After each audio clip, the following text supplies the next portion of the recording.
Welcome to the IHRSA 2018 special, and in this episode we had the privilege to interview the keynote speaker, who was Lisa Bodell. Lisa is the founder and CEO of futurethink.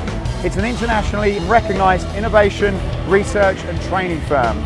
Lisa founded a company on the principle that with the right knowledge and tools, everyone has the power to innovate. As a leading innovator and cognitive learning expert, she has devised training programs for hundreds of companies such as GE, 3M and Johnson & Johnson. I hope you like this episode. Please leave us your comments, let us know what you think and enjoy. Hi, I'm Lisa Bodell. I'm the CEO of futurethink, which is a company I founded 20 years ago on the premise that everybody can innovate, they just need to know how. And our company focuses on helping people all around the world eliminate complexity and be able to unlock innovation with their teams. We found that it's very hard for people to get started with innovation, so we give them very practical tips to get rid of the stuff that isn't working for them to make space for stuff that can take them forward. How did IHRSA approach you to be their keynote speaker? It was so funny when I got the call from IHRSA. I wasn't expecting it at all because I do so much work in corporate America, really, and around the world, but really with large corporations. So when I got this extremely energetic call from people at IHRSA, I was really intrigued. I'm a big runner. I love to work out. And here was this very passionate group of people that wanted to help unlock change with a new industry that I have some experience with, but not as much as corporate America. So when they found me, they said, "You love to talk about change. You're very provocative. Will you come and provoke a very large audience?" They had me right there. I love big audiences. I love people that are energized and want to change. And we had a conversation, and here I am. Tell us about the book, Why Simple Wins, and what prompted you to write it.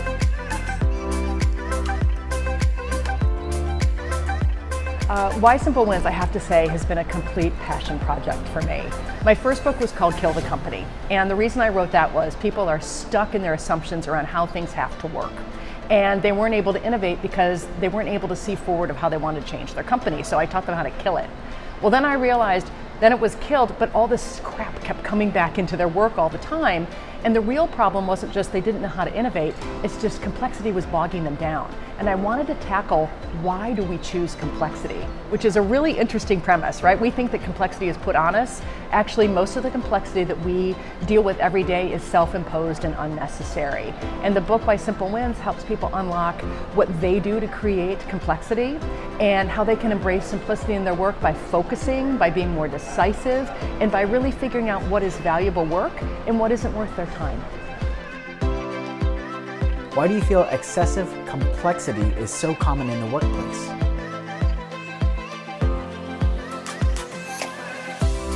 I think complexity is often unintentional.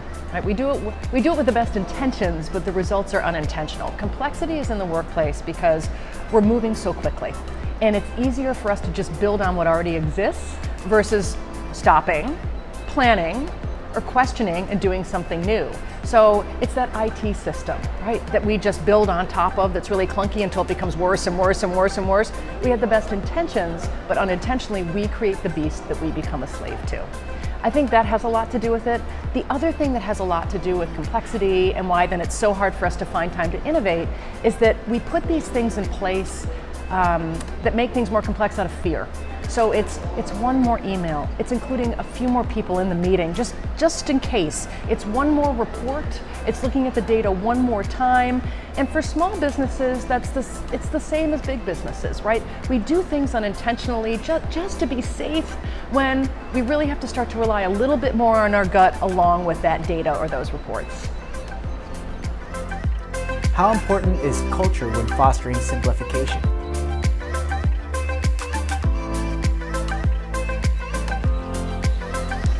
I can't talk enough about culture. Really, I think there's this weird thing that people think culture is. Here's what they think culture is.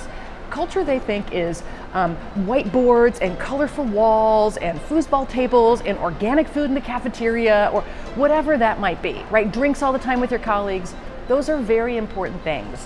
However, I think what people get stuck in is cultural aesthetics, right? Not culture. People want nice places and nice environments to work in, But what they want more of is nice work. They want to work on the things that matter. That's why they came to do what they do in the first place. That's why everyone at IHRSA is here, because they're passionate about what they do. They just want to be able to get to it more. So if we can get rid of all that crap, right, that builds up, we can get to the work that matters. And having a culture that focuses on simplification keeps that front and center of what really matters, and therefore we're more passionate about what we do, because that's what we're working on every day. That's culture. What is meaningful work?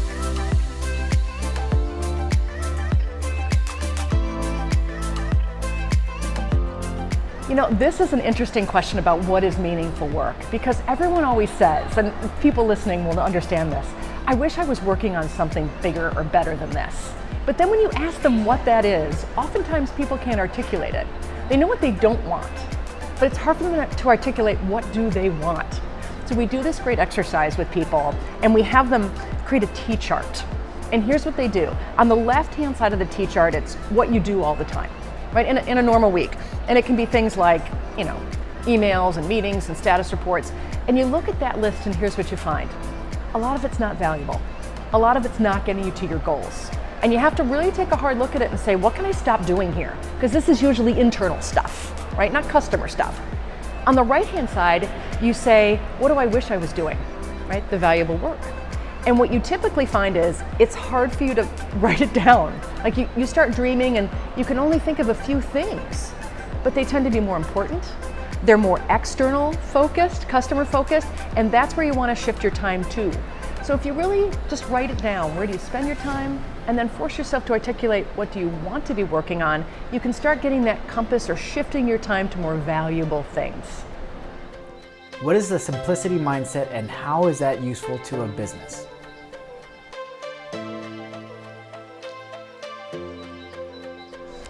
You know, I spent a lot of time figuring out what is the mindset of a simplifier.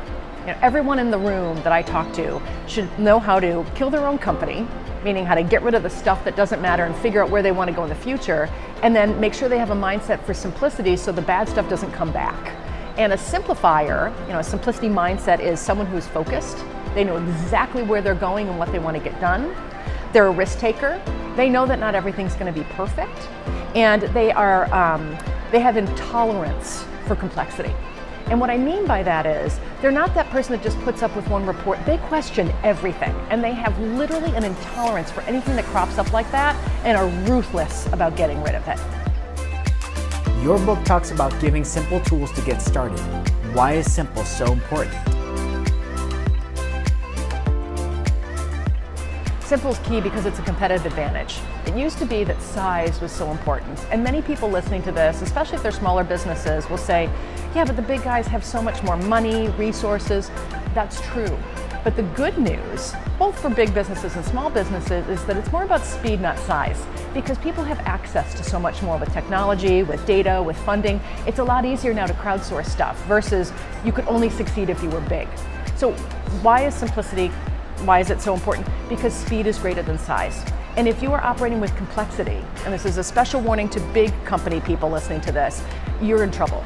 Because the small people, right, the smaller businesses are operating with speed. They're focused. They have a simple mission. They don't have all that buildup of org structures and crap yet, and they're going to eat your lunch. So if you're not willing to operate and get rid of the stuff that's not working, that's a choice. But what's going to happen is it's those small startups, it's the Ubers, it's the Lyfts, it's the Googles that suddenly pop up and you go, where did that come from? It's because you weren't paying attention. You were doing reports and emails. So this is about focusing on what matters for success in the future. Simplification is the competitive advantage. What companies are great examples of simplicity?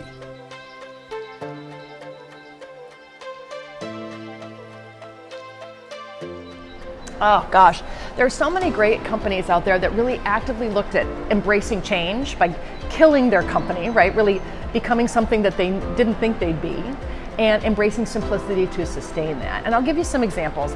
HBO is a really great example. You know, they're kind of a smaller startup and very rogue, right? Game of Thrones, that's not a conservative show.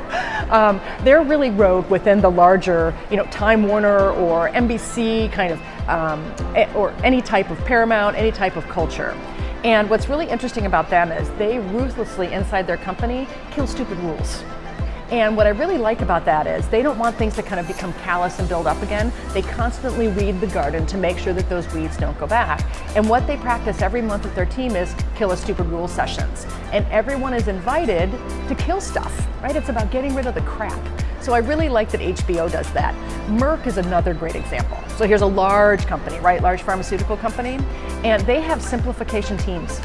And the reason that they're so simplified is they have teams that are laser focused on figuring out what are the barriers to change, meetings, reports, it could be politics, and they address it head on, and they create a report that says, here are the things we're going to get rid of, and here's what we're going to do instead. And so these are people that have small ways or big ways, informal or formal, to making sure complexity goes away. How do innovation and simplification work together?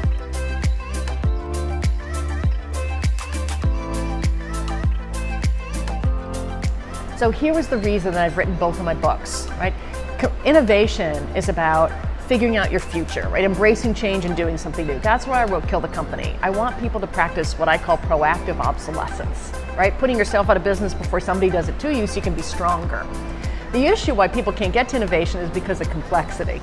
So simplification and innovation work together because first of all, you need to simplify to create the space for valuable things to happen. And valuable things are driving growth and innovating. So that's why I wrote my two books. They work hand in hand. First you simplify, then you really kill your company provocatively, and you are just, you're armor tight for the future.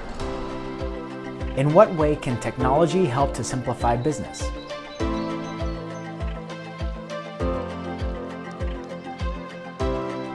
So it's interesting. When you talk about technology, people always say, does technology help us or does it hurt us? And the answer is yes. Right? You don't know, right? So technology can be very helpful. It's, look at my phone here that I have. I've got a million apps on here that thank God I have them because I couldn't board a plane, I couldn't figure out my calorie counter, I couldn't check my kids' schoolwork. All these kinds of things that are on here are just at my fingertips, and that's wonderful. But also it creates an addiction, right? So I'm constantly on it, right? Did someone send me an email? Did someone send me an email? And that creates this level of urgency or through access that might not be so important. So it creates this false sense of behavior that we need to change.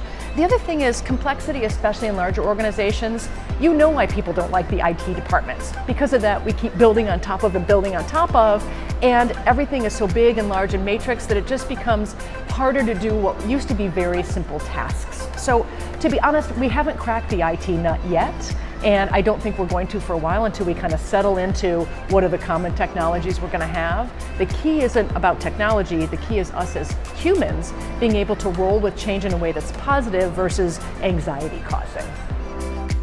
How do you practice simplification in your own work and life?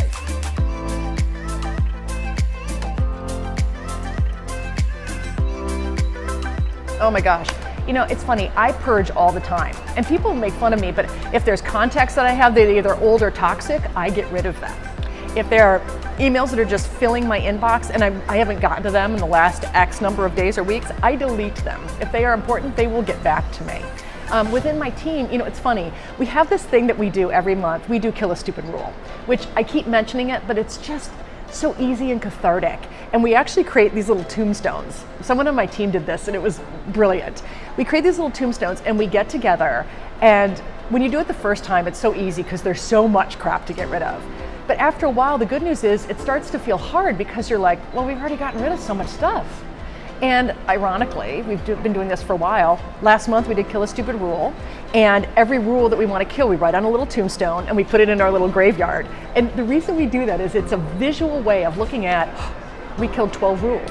We did it in less than an hour. We thought we didn't have anything else to kill, and look, there it is again. So it's digging deep and not making it a one-off, but making it a habit so the bad stuff doesn't grow back and kill your company. What is the best piece of advice you've ever received?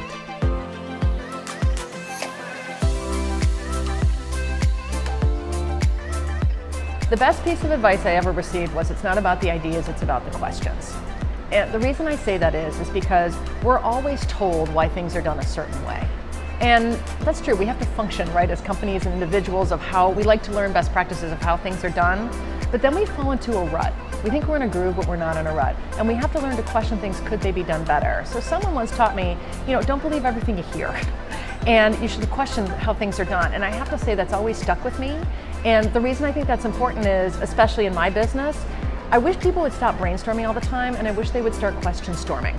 If you could really think about what are all the great questions we should be asking about this problem, you're more likely to come up with a better answer than just how should we solve this, because it uses your mind in a different way. So question everything and don't always believe what people tell you, I think is actually really good advice. What app, tool, device, or internet resource can't you live without?